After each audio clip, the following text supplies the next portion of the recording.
Hello everyone, welcome back to Auto Trend TV. I'm your Viprajesh again from Ambal Auto Coimbatore Maruti Suzuki showroom today, and I am here with the Maruti Suzuki S-Presso. Well, this here is the entry level basic variant of the S-Presso City hatchback, and you can see that right in the first glance itself. Now at the front you can see that the whole bumper is entirely of black fiber material. So on the top end Espresso itself, you may have seen that the lower portion of the bumper is black, but in this entry level model it looks like the Espresso standard variant has got two sets of bumpers at the front.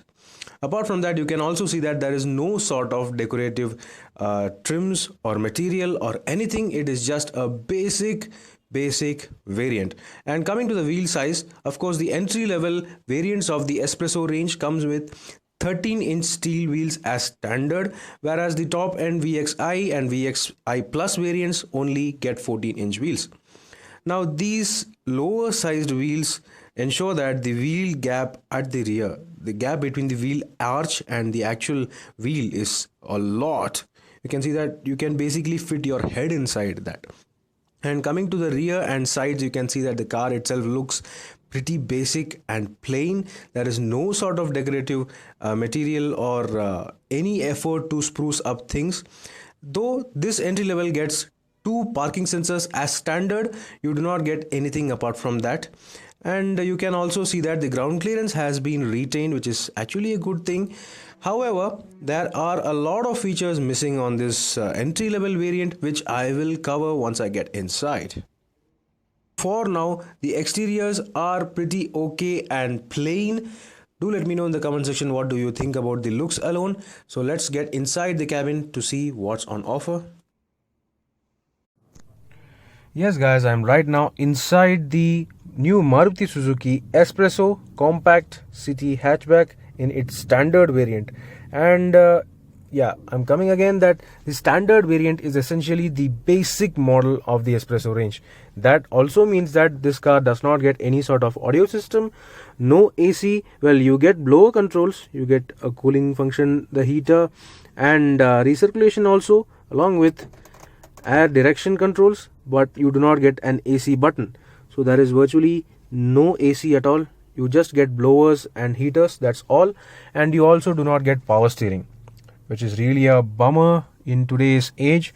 But still, for the price and for people who are okay with non-power steerings, they can opt for this model. Well, apart from that, there is nothing interesting to talk about in this variant. You get the very same digital instrument cluster just like on the top end variants, and you get the very familiar glove box. You do not get passenger airbag on this model. For a passenger airbag, you have to opt for that standard optional variant. Apart from that, you get a driver airbag as standard along with ABS and EBD from this entry level standard model, which is really a good thing. And of course, even though you do not get AC, you get 4 blowers just for the heater and other functions for just airflow. So yeah, apart from that, you do not get any sort of power windows. All the 4 windows in this car are just winding windows, which are pretty robust in quality, which is really surprising. And you do not get any sort of decorative materials on the inside. You do not get even soft touch like cloth padding or anything. You do not even get a faux metal finish on the inside. So it is, as you can see, as black as coal on the inside. It is a totally all black cabin except for the roof lining. The roof lining, of course, is a much lighter color. And another thing you may also notice is that you do not get grab handles for the passengers in this standard variant, which is kind of the edge of cost cutting. So yeah, apart from that, you get the regular hazard button over here. You get the regular cup holders and cubby holes underneath. You also get the very standard 5-speed manual transmission. Well, the standard variant does not get the AGS AMT transmission, not even as an option.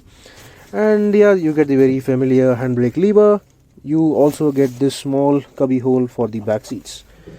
So yeah, another thing that is also carried over is that the lack of any sort of adjustment for the steering wheel. Even the top end VXI Plus of the Espresso variant does not have tilt or telescopic adjustment. Well, not even a tilt adjustment for the steering wheel.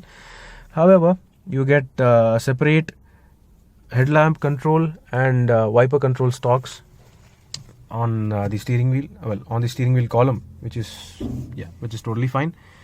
And another thing is that you do not get internally adjustable ORVMs. As you can see, the ORVMs are totally black, and you have to basically adjust them by winding down the windows. So basically you have to do things such as that to control it in any given moment. So that's all. So let's get into the back seat to see what's all there or what's not there over there. So yes, I'm in the back seat of the Maruti Suzuki S-Presso standard variant, and here's a good look at the dashboard, which basically does not have any sort of feature, but however it looks fine, it looks okay. So yeah, talking about the space is very similar to any other S-Presso. There is whole lot of legroom to stretch out, the whole lot of knee room as well. It is surprisingly whole lot spacious than any of its competitors, even spacious than a few of the higher segment cars, surprisingly. And the cabin width is also fine. It's easy to reach. Well, you cannot actually fit three adults easily. You have to basically squeeze them on the inside, but the maximum usage of interior space has been done over here, and I would say it is pretty successful. The headroom is also fantastic, though you do not get any sort of adjustable headrest for the back seats. It's totally fine. Another thing you may also notice is that you do not get a rear parcel tray for the boot, so it's totally exposed. The boot space is also fine at 270 liters. It's totally fine. So yeah, it's an okay back seat. It's comfortable. I mean, it's always been comfortable. It is okay for everyone, even for adults. The space is also good. However, what is lacking is that there is no sort of storage space at the back seat, just like on the top end variants. You do not get any sort of bottle holder or cup holder for the back seats. The only storage space given is over here at the back of the center console.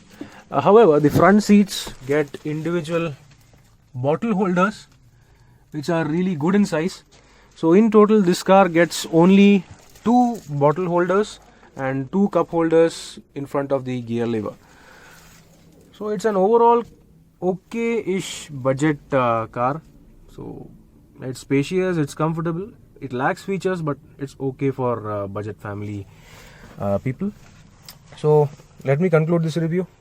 Yeah.